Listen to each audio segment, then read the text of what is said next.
Yeah. That was a long time ago, by the way. That's when I started. I didn't know anything, of course. But what I saw was that it was, as I started to read the sites that were giving these quizzes, is that it's rooted in this guy Carl Jung and what he taught, and he was this psychologist, um and so I thought, is there something to that? And I started to read more about him, and then I started to see, well, maybe there's something to this. If there's studies behind it, if there's some actual uh, um, scientific study that's going on behind it, maybe there's something true to this. So I started to research that and get into more to Carl Jung. And then I started to hit walls with the Myers-Briggs stuff. Thank you for joining again, one of our typology talks. I'm joined here by Josh. Hello, Josh. Hey, Jake. What's up? Very not too much. You're an expat, and you're joining me all the way from Japan, so thank you for enduring the time difference. Yeah. No, yeah. Oh, it was hard waking up. Yeah. I'm half asleep. I know you on two different type servers, and you have two different labels. Do you know for sure what your type is yet, or are you still figuring everything out? I don't really know. No, I couldn't really say. That's fair. Just because there's so much, I wouldn't know where to start. As far as depending on who you're talking to, it could change, I could definitely see people having different opinions. Why don't we start with the image that you have on your screen share right now? What is the image? Oh, yeah. Well, this is actually an image you sent me, and it kind of helped me think about, we were talking about the difference between extrovert and introverted attitude. And you sent this to me, and it kind of helped me to visualize what Jung may have had in mind. The problem is I think I understand what it means, but I'm not completely sure. Yeah, I almost should have pulled a second version because there's another version of that. I'm not sure Jung ever diagrammed his model that way. That's just an image that gets pushed around a lot in Jungian psychology communities, but I think it's pretty faithful to the actual image, which is you have the dualism in most of Jung's work between the persona and the shadow, and it's almost just like a shadow implies the shape of who you present yourself as to some degree affects the shape of the shadow. The shadow is a counterpart to the person you pretend to be, and if you don't assimilate the holistic aspect of yourself, you could suffer different sort of.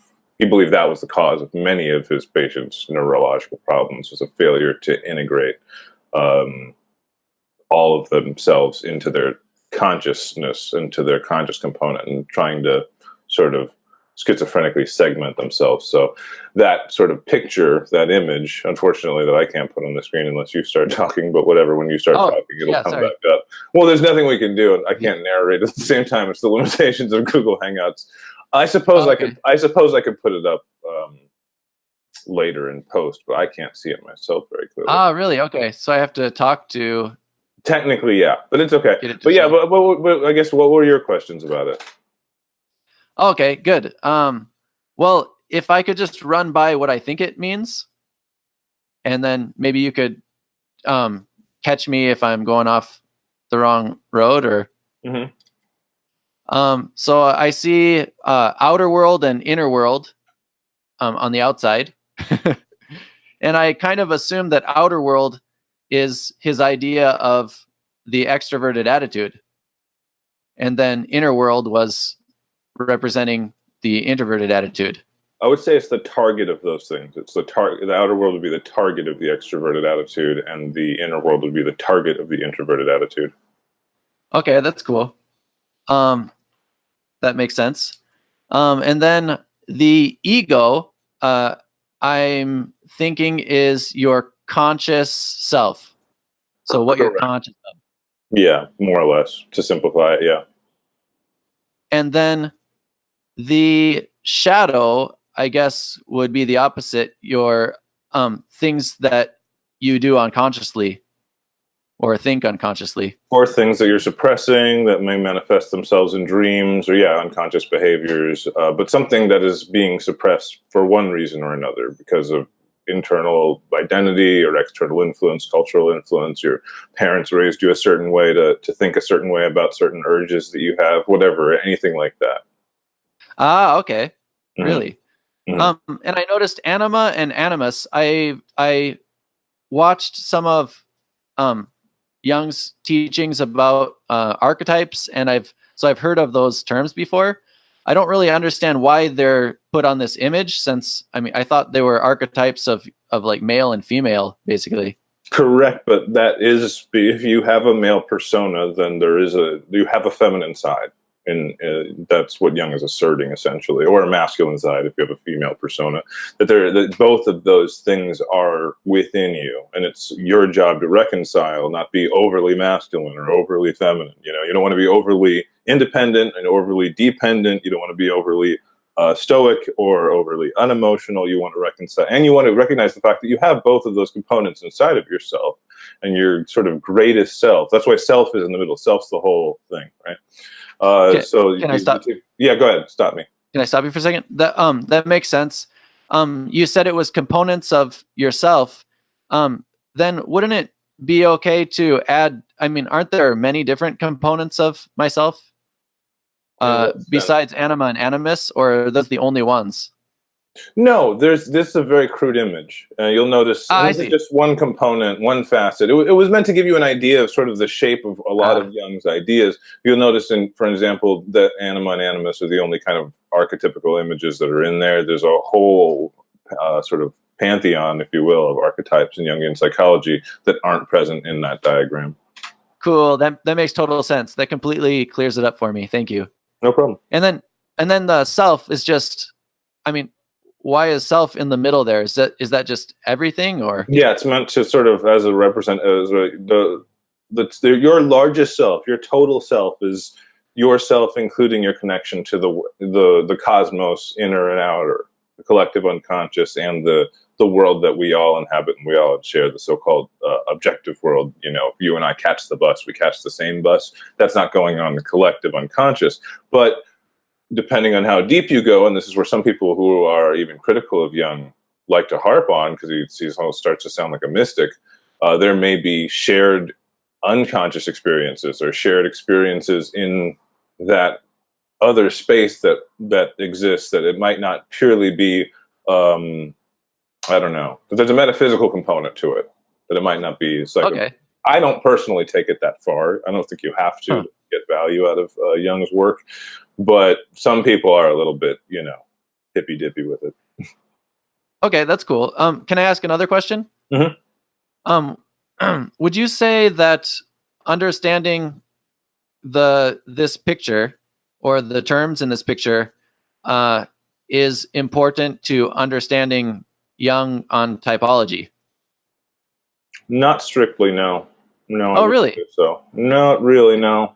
Not understanding. If you're asking, understanding the words like that Jung said specifically, not some of the people who, after his death, the post-Jungian, some of his students. If you include all of that stuff, then I think it helps to understand why some of that was done in light of information that you can see on that diagram. But Jung's work that directly relates to typology in a technical sense is a very, very small portion of only one book. Yeah, it is. Well, I was wondering, as related to extroversion and introverted attitudes, I think this would help to understand Jung. Yeah, and then you'll see the notion of the shadow functions in typology, and then you'll see the term the shadow there in that diagram. Those share a theme, but they're not in any strict sense describing the same thing. The Jungian shadow was never, unless someone can show me some reading I'm not familiar with, and I would appreciate it if they did. But the notion of the Jungian shadow, which is a very deep idea and a very deep notion, was never merged in any formal sense with typology.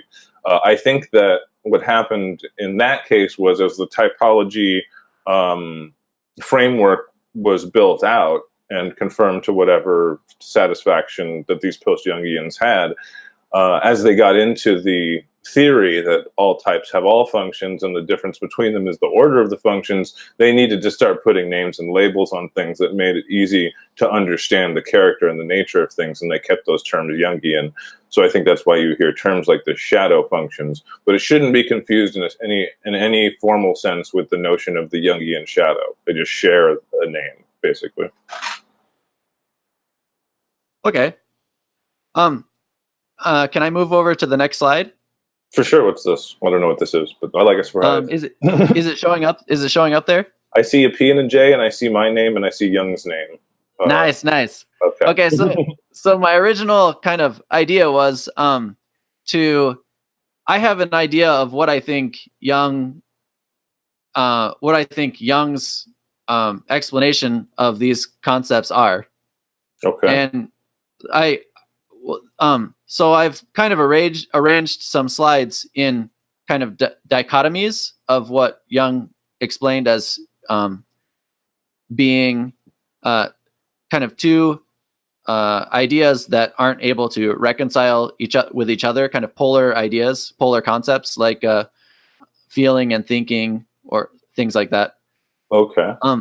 And then I've put them on slides, and then I have an idea of what I think Jung meant by these concepts. But then I wanted to check with you if you thought that was right or off in some way, and maybe get your idea of what he taught. And then of course we have our own, introverted concept of, what we intake from Jung. And then it has a special meaning for us, and we kind of, without noticing, maybe are tweaking it ourselves. That's possible. And so that's why I put your name down there. But I don't know if it's going to work out. But my original plan was just to actually type in there what we talked about. I don't know if it's going to work. Yeah, you do whatever you wish. I guess I don't want to give you too much homework, but do you have? Because I do like to, as long as we're talking about Jung's words, I wouldn't mind if you had quotes, but if you don't have quotes, if you just have like a bullet point list, then I can tell you if that conforms to my experience or my understanding. I don't know if I could speak for Jung without us sort of doing an exegesis on the actual text of psychological types. Right. And that is why I had opened it and kind of had it ready. But I don't know. Yeah, maybe, that might take too long to kind of get into that or not be meaningful. It's not a big deal if you do have a particular passage, like on that page. Is there a particular passage that you wanted to discuss, or? Right. And there isn't. Oh, yeah. It's a lot of homework. And hey, we can always revisit this at a later point too. Well, yeah. So, there's a lot of slides. I wasn't expecting to get to everything. Just do one kind of as a sample, kind of see this is an experiment, so let's go for it. Let's start with perception, I suppose. Awesome. Yeah. So, yeah, perception versus judging. Oh, do you want me to start, or did you have questions? We're playing it by ear. Okay, I can tell you as far as if you're looking at perception and judging, it would be interesting to visit those things, but he does kind of start with Jung starts by giving us a picture of thinking first, and he introduces the concept of sort of everything in the first section, extroverted thinking. I'm sure you remember from the text, right? We can start there if you want. Right, because because you got perception, you got judgment in it, but he never really talks about them in isolation. But it is true that sort of those systems break down. Now, what ultimately judgment is or perception is, and remember, we're talking about cognition here. We're talking about what's going on between the ears. So we're not talking about what we're tasting with our tongue or what we're seeing with our eyes, or what we're hearing in our ears. But once it gets to the brain, in a sort of Kantian preformation of our consciousness, you know, this is all just a matter of distortion at that point. Like, so these are, whether you're talking about perception, you're talking about judgment, you're talking about cognitive distortion, as far as I can see what the domain that this applies, you know, to. Cognitive distortion. Yeah, I mean, when you're talking about, this is a theory of mind. Mind is some state, hypothetically, of brain activity. Nobody thinks your mind is in your hand or you're in your feet. So this is going on between the ears. And although you know, we have the sort of ordinary term perception in our language, right? But when we're talking about Jungian perception, that's the word he used to cover the cognitive component of information coming from the outside world, or that's supposed to.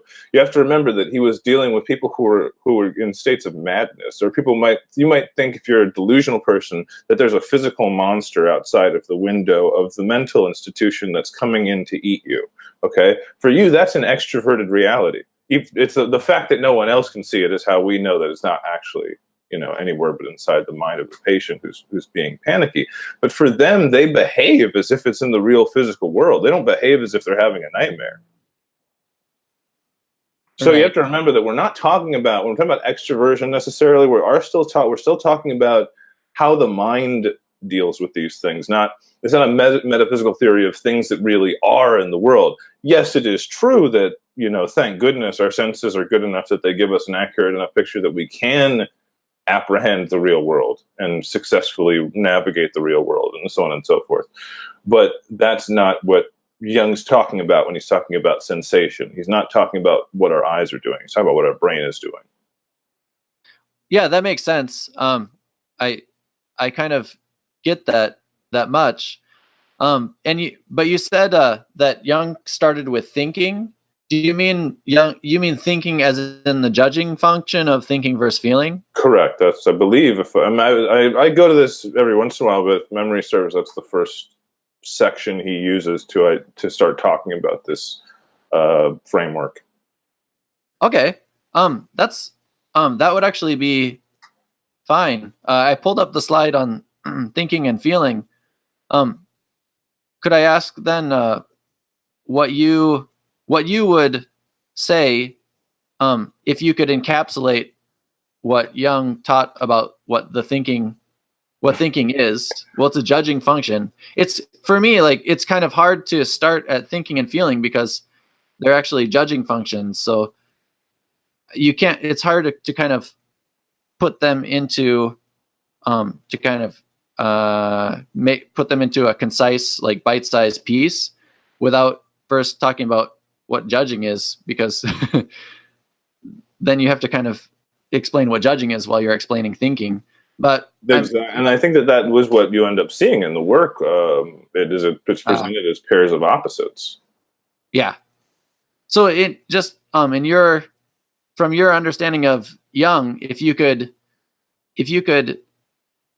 tell someone what thinking was versus feeling in kind of one summed up sentence, or a couple sentences, how would you explain that? Well, I should make a video on it, first of all. I've made one on intuition, so I actually, like, literally have answered that question in a video. And I'll do thinking eventually. I want to do feeling first. Okay. But just on the surface of it, if somebody didn't want to do any reading, it would be hard for me to talk about one without talking about the other. I would just say that in the traditional sense of the things that we think of as being logical, being rational, or styling oneself as those things, those have a tendency of probably coming from that. But the reason, just like what you were saying before when we started to get into this, it's hard to start with judgment because it seems like something that would be hard to encapsulate. Or to say what it is. If these functions, and this is my personal belief, are happening below, on just that, little bit, that subconscious level, they might be the things that are telling us what is. And it might be almost impossible, if you will, to express that backward, which is why Jung spends so little time on it and gives such a vague description of it. In other words, if it's hard to, the very reason why it's hard for me to say what thinking is because thinking is how I say what things are. And so what does it mean to say that thing is, what language and what words would I use to describe the ontic engine that is introverted thinking, or whatever is making those determining qualities if I am indeed a thinking dominant type. I mean, and Jung is kind of dense on this. I just feel weird speaking for him. I mean, all I could tell you is my own tendency to solve problems. I can tell you the difference I can experience, or I have experienced, with extroverted thinking types versus introverted thinking types. Our priorities, what our definition of success is, can sometimes overlap, but it rarely does. But yeah, it would be hard to formalize, for me at least, and I don't think Jung gave us enough information to leave it just to him, which is why so many people most of the work was done after he was dead. And I don't think he spent much more time, say, describing the archetypes than he ever spent describing, the cognitive types, the psychological types. He did not spend very much time on this work. So, yeah, I've heard that, actually. I haven't got into a lot of his work on the archetypes, but I have heard that, and I have noticed that, what you're saying myself, and kind of struggled with that. But what I was looking for is, like, if you had to explain thinking or feeling to someone in kind of a basic form, how you've come to understand it. I do have half the script of the feeling video finished. I just haven't put the pedal, cool. pedal on it, so it's a little bit fresher in my mind. Okay, cool. I will say you hear this word values. But it doesn't mean anything. And a person who is a thinking type of person can experience their own justification process using that exact same word, and point to a definition in a dictionary that aptly describes how they feel, and it can confuse the issue because we're not using technical terms anymore. But I will say, at least in terms of extroverted feeling, there is an adaptation to the social context, or at least an awareness of it. It could actually manifest itself, extroverted feeling, in a rebellious way. It can be a reaction formation to the social context, but there's an expertise that comes from swimming in the water all the time. And for me, at least the way I do it, if you just want my personal opinion, if I were to put that against extroverted thinking, because it's easier for me to think about them once you have that attitudinal, basis in there. They're not as socially competent. In fact, they get stressed out, and they are very avoidant, I find, extroverted thinking types, of situations, social situations, where there's just too many moving parts, or there's too much hostility, or they have a very hard time, difficult time reconciling people who are in conflict, or just being okay with the fact that two people are in conflict. That's a strategy set that they don't seem to be apt to do. For me, however, it might be because I'm a thinking dominant that it's easier for me to see the feeling process than it is for me to see the thinking process, because it's like I'm standing on the turtle, so it's hard for me to describe it, at least what its belly looks like. Yeah, that makes sense. I think I've noticed that too about extroverted thinking types per se, but that's I guess that gets into their behavior, kind of how they, just their behavior. But I mean, as to what actually the thinking is that they're doing, I wouldn't feel comfortable doing it, because if what I think about the theory is right, I'm not doing it enough to say. I would say, ask a TE using type, ask an XXTJ type, and then whatever they said, I would trust above what I said.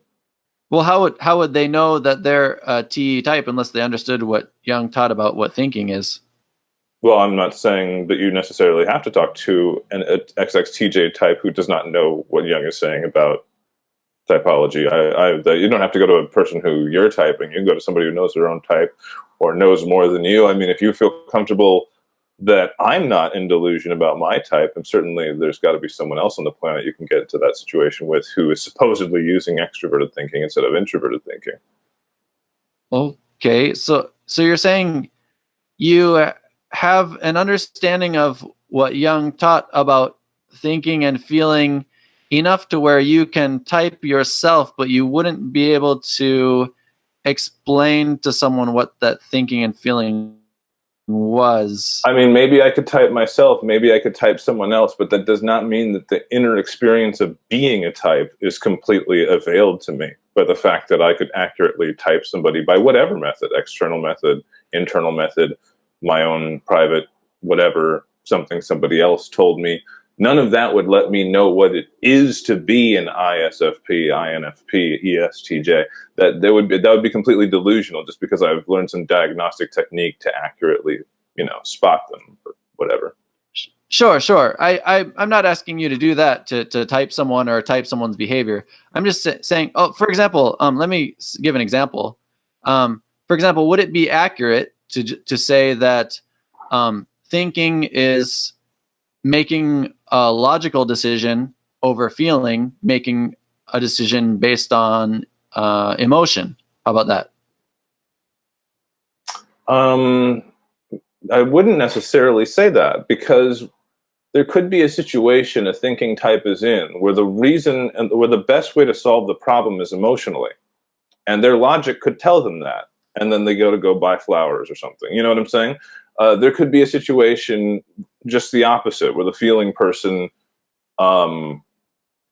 their feeling, right, their emotion is that it would not go well if they expressed themselves or tried to appeal to somebody's empathy, if instead they did something about it or prevented somebody in some more concrete way.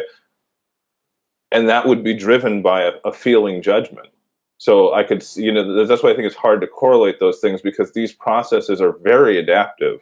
And just because a conclusion is arrived at cognitively does not mean an action will be taken. Maybe that's right. Lower order animal. Okay. But I don't think that. Yeah, I'm not talking about a thinking person. I'm talking about just pure thinking.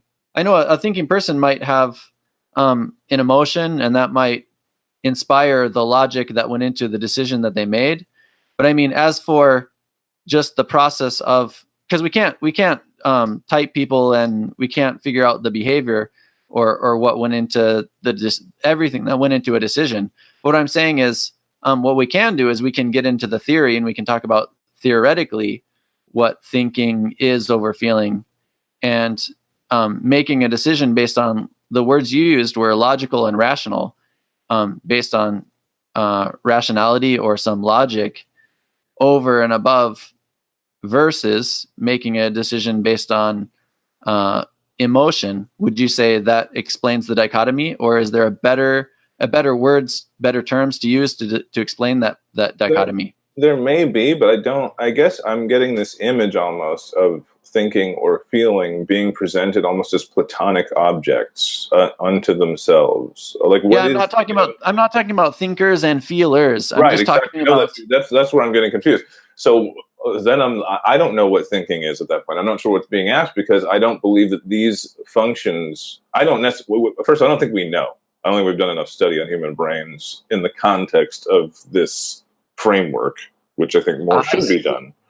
So first, I don't think we know the answer to the question. But my point is that if the answer ends up being that this is an emergent property of the brain or something like that, they won't necessarily have an independent existence of how the human being or some other higher order animal acts. You know what I'm saying? Okay, let me make sure I'm understanding you. So you would prefer that I ask the question in terms of, like, instead of thinking versus feeling, thinker versus feeler. But then I wouldn't necessarily. If you don't believe that you can type the behaviors of thinker versus feeler, wouldn't it would be kind of hard to compare a thinker versus a feeler when you can't. I don't do a lot of that, I guess. For me, what's interesting to me is the implication that there is an explanatory theory for at least one part, one aspect, or one layer of human cognition that explains that there's a rule-bound order by which this process operates. And if this, then that. And then you can sort of test the ifs and the thens. I don't know if these are. I have my doubts that these are things that exist independent of brains, and I don't know if our model is anything other than a conceptualization of it And the way I picture that conceptualization is not necessarily of something that is multiple parts, but of something that is one object that sort of spins upon axes, or you know what I'm saying? Because everything's north, south, and east, west with this. Feeling is always paired with thinking. Extroversion implies introversion. You can only turn a coin north or south. You can't have heads pointing both ways. I guess if it was face down on the North Pole, but now I'm getting INTP-ish about it. But you get what I mean. I don't necessarily see things in a way that would allow me to answer the question the way you asked it, per se. Okay, well, what that kind of tells me is that's why I made that box underneath Jung, where it has your name in there. That for me, that tells me that this is Jake saying that that would fit into your box, but then there's a question of then you must have some concept of what you think Jung. I mean, do you think Jung knew what thinking was? Well, I think he had a pretty good idea, and I think that idea has been passed on to people sufficient enough that they use this language of type in a way that seems to be coherent. They think that they're making sense. But what's interesting, I think, if you look at the section of psychological types, chapter 10, you will notice that he doesn't put it in the dichotomy of T versus F, and he does always explain things in terms of the extroverted thinking type, extroverted and introverted thinking, then the types respectively in those sections, at the end of those sections, and then he gets on to feeling, and he talks about extroverted feeling first, and then he talks about introverted feeling after that. Now, that he does not present a vectorless feeling or a vectorless thinking, and that might be important. Now, he never said anything about it. He never said anything about why that is, but it's possible that if the feeling or the thinking process is not directed inward or outward, it's not directed anywhere at all, and you're not thinking or you're not feeling. Now, these are just speculations I'm making, but it's a curiosity about the way that he presented it. He never presented it in a pure way thinking or a pure way feeling. It was always adulterated by extroverted or introverted attitudinal processes. Okay, I see. I kind of see what you're getting at. Yeah, he did. He started out with yeah, exactly. I know what you're saying. In his book, he started out with the extroverted process of thinking, and then what if he did extroverted feeling and the extroverted functions, and then he went to the introverted, and he never kind of extrapolated them from extroversion. I see what you're getting at. Right. And that might not be that's not an accident. That makes sense. Then there might be a reason that's the case. Okay, cool. Yeah, okay, so it would be kind of strange, I guess, or it would be difficult to start at thinking versus feeling. It might be better to start at extroverted thinking versus extroverted feeling, that kind of thing. Yeah, or even comparing extroverted thinking with extroverted feeling, introverted thinking with introverted feeling. I do that kind of speculation in my own head, but I was just wondering if my own difficulty in explaining things in those terms, and the fact that it wasn't presented in Jung, there might be something there. Okay. I have another slide here. Extroverted thinking versus introverted thinking. Okay. Maybe that's a little bit easier to kind of start with. Yeah, I could give you some stereotypes. Well, I mean, as opposed to extroverted thinker versus introverted thinker, extroverted thinking versus introverted thinking. Does that make sense? Mm-hmm. Like, there's stereotypes of people that do it, but unless we know what it is they're doing, don't you think it could get kind of conflated? Or it depends on what you're looking to do. What you're looking to do. The origin of this was as a sort of a tool, because Psychological Types is not a popular work. It is not a self-help book. It is not something that is designed for somebody who has neuroses to learn more about themselves and become a better person. That was not what Psychological Types was. Psychological Types is an academic manual meant for medical students. People are going to become psychiatrists, and psychoanalysts. They're going to serve sick people. They're going to have patients, and this is a tool that, if valid, it may not be valid. Again, we're just presuming the validity of this, but it still needs to be tested. That, if valid, could be something that will help you understand a patient that comes to you and sits on your couch and has a problem. That their problem may have a root in something like these processes or these dynamics, or this might help you understand people more. But it was never meant to be a sociological tool. You know what I'm saying? To capture and measure human beings and human behavior, or map human activity. I like doing that for fun with other people who know about typology. It's fun to speculate. Is this director that type? And, what's the function behind this piece of art? But I don't seek to try to make that scientific myself, even if somebody else chooses to. That's their banana. Yeah, I understand. I'm not asking you to do that. I think what I'm doing is I'm coming at it from the idea of me, the student, and just trying to understand what Jung taught about it. I'm not trying to type anyone right now. I'm talking about just if I'm coming to his book as a student, trying to understand it, to understand the concept, to be that kind of teacher, to be that kind of psychologist. I need to read his book and then have a working knowledge of what extroverted thinking is. Correct. Now, so you would say at this point you're not satisfied with your own understanding, right? Otherwise, why would you have all these questions, kind of thing? Well, what I'm getting at from our conversation right now is that I kind of want to check my understanding with someone who I deem has a better understanding than I of what Jung taught on the subject, which is you, in my opinion. And I wanted to get at, and I'm kind of seeing my failure with these slides, and what I might want to do for a next chat, if we do have another continuation of this. But I think what I failed with these slides to do is, or what I'm seeing I want to do, but I didn't. It was just an experiment. Right. What I should have done is put what I think extroverted thinking and introverted thinking is on the slides, and then have you check that and kind of say, might be useful, because I just don't feel comfortable filling in the blanks for that makes sense. Yeah, that makes total sense. Yeah, sorry to ask you to. No, it's okay. Do that. I didn't know where this would lead. So I'm definitely willing to do this a second time too, if you want to. Awesome. Okay. Differently. Cool. Yeah, I'll kind of revise the slides and kind of.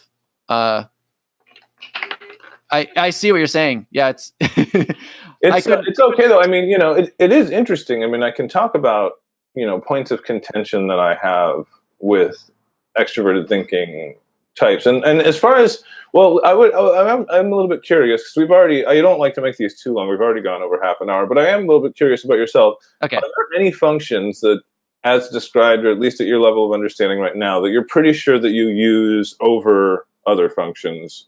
Or are you still just in the myself? woods? You yourself, yeah. Oh, myself? Mm-hmm. Oh, myself? Yeah. I kind of threw it up on the screen, and I don't know if it's showing up right now.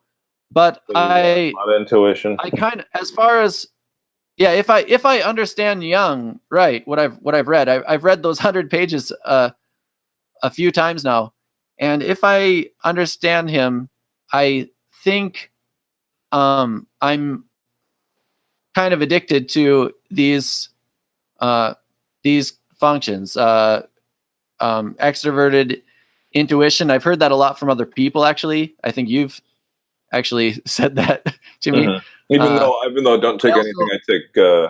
You can never type people too well via text or through a camera. Definitely. But I do when I was coming at this from the Myers-Briggs kind of way of thinking of it, which is how I started with this whole thing. Actually, I should have started off introducing myself better. Actually, when I came on, I don't think I did a good job there. But I started at this whole thing getting into Myers-Briggs, and I just took a quiz, probably like everyone else did. Mm-hmm. And then I thought, wow, I thought it was just a silly quiz, and I didn't have any. I didn't think anything more of it. In fact, I was really skeptical of it, and I didn't really want to take the quiz. and I took just a random Myers-Briggs quiz, and then something clicked in me when I took the quiz, and I thought, and I read some things that it was rooted you in took the this quiz, or when you read the result of the quiz? No, when I when I read the result, Okay. and after reading the result, Mm-hmm. I started to take. I took several other quizzes, and I was like, well, let's see if there's anything to this. If we can get a consistency out of me taking different quizzes from different sites. Did something come out? Did you get a mode average out of that? Well, yeah, because it's not consistent, but there is kind of an average, you know.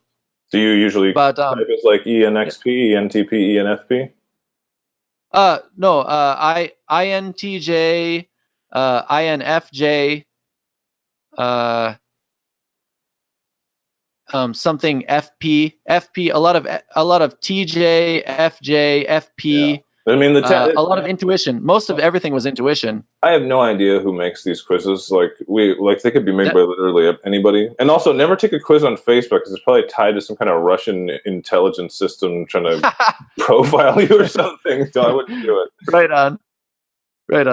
Yeah. That was a long time ago, by the way. That's when I started. I didn't know anything, of course. But what I saw was that it was, as I started to read the sites that were giving these quizzes, is that it's rooted in this guy Carl Jung and what he taught, and he was this psychologist, and so I thought, is there something to that? And I started to read more about him, and then I started to see, well, maybe there's something to this. If there's studies behind it, if there's some actual scientific study that's going on behind it, maybe there's something true to this. So I started to research that and get into more to Carl Jung. And then I started to hit walls with the Myers-Briggs stuff. And I just... When you say hit walls, what does that mean? What do you mean you hit walls? Yeah. It's hard to recall right now because of my damned introverted intuition, where I already made the connection and then I threw away all the data on it. But I can't recall why I made those connections, where they came from, and why I have this kind of introverted sense of them, which may not be matching reality. Do you feel like you're an introvert in the classic sense? Not that that means anything per se in terms of functions. As far as the big five, kind of introverted, extroverted, well, yeah, kind of an like outgoing person. If we're saying, yeah, in that sense, exactly. I would not be able to say. By the way, I'm a junior high teacher, junior high and elementary school teacher here in Japan. I teach full time, and so I have to deal with people a lot, and I think I do very well with the kids. People would say that I do, but as far as my outgoingness or my shyness, it's really hard to say. I feel, worn down from a lot of time with other people. And sorry, also I want to apologize for my language. I've been in Japan for about 14 years now, and I'm starting to forget how to use English. That's okay. You're doing pretty good. But I would say that if you are, if you, I guess your Japanese is pretty good. I only took 2 years. Mine's terrible. I can't read anything anymore. But if that satisfies you, if you're happy with that, I mean, that's something that could indicate that you're an introvert in the classic sense. It would just be a matter of seeing from a functional basis, getting the heads or tails of all of that, which might be interesting to do next time. I want to make sure this is short enough that people don't get scared off, but in the comments, I'm sure people can give their own opinion based on what they've heard today and what they've seen today, what they think your type might be. I'm sure they won't be shy about it. We've already had that happen on the last Hangout I did with the INFJ. I'm actually very interested to hear that. More than what I kind of think, I would like to hear more input on what others think, and maybe that's an extroverted sense in me. I mean, that in general would be a little bit more extroverted, because I was going to say a lot of the things that I think maybe would make this feel more concrete to you don't necessarily appeal to the way I verify things at all. I always like math, and I like physics, and I like theoretical physics. Well, there's a lot of things in theoretical physics, like gravitons, we don't really have a lot of experimental relationship with, but we're virtually certain that it must exist, because it's like the one.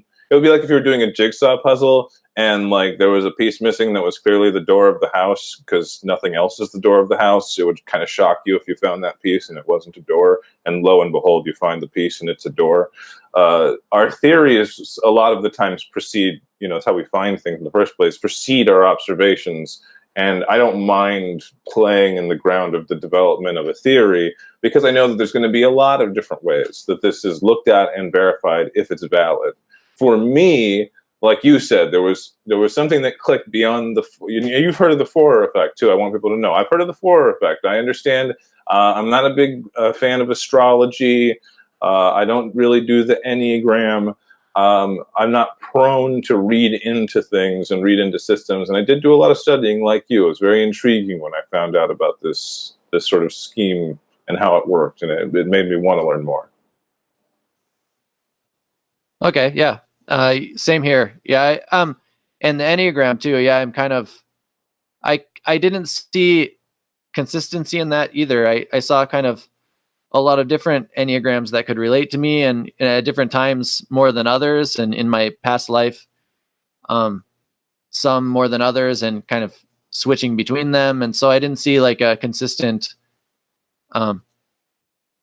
consistency there, as much as I saw kind of in these, this typology, with Carl Jung, and how that could actually, it could be, like kind of like a muscle memory in yourself, and in your like psychologically, you could have like an imbalance somewhere that could, be traced from your childhood. And it just seemed more interesting to me that way. So, but I would I would like to definitely continue this, and why don't we do it again? And you can reframe some of your thoughts on it, and we'll talk in between now and then. But yeah, give your opinion below if you have any opinion on what Josh's type must be. I'm gonna let you get up on. It's morning for you, it's afternoon for me, but it's like tomorrow over there or something, right? Yeah, it's almost 8 a.m. over here. Yeah. Well, I'm gonna let you get on with tomorrow. Thank you for joining me, and maybe we'll mirror this on your channel, or because you have a channel too. I'll link your channel below either way. Cool. All right. Yeah, I do have a channel. Yeah, I just started it. I have most of the stuff I have up there is really experimental right now, though. I mean, it's all experimental. I'm just trying to wrap my brain around it. But I do have a couple of videos there. All right, right on. Thank you for joining us, and we will talk to you later. Bye-bye.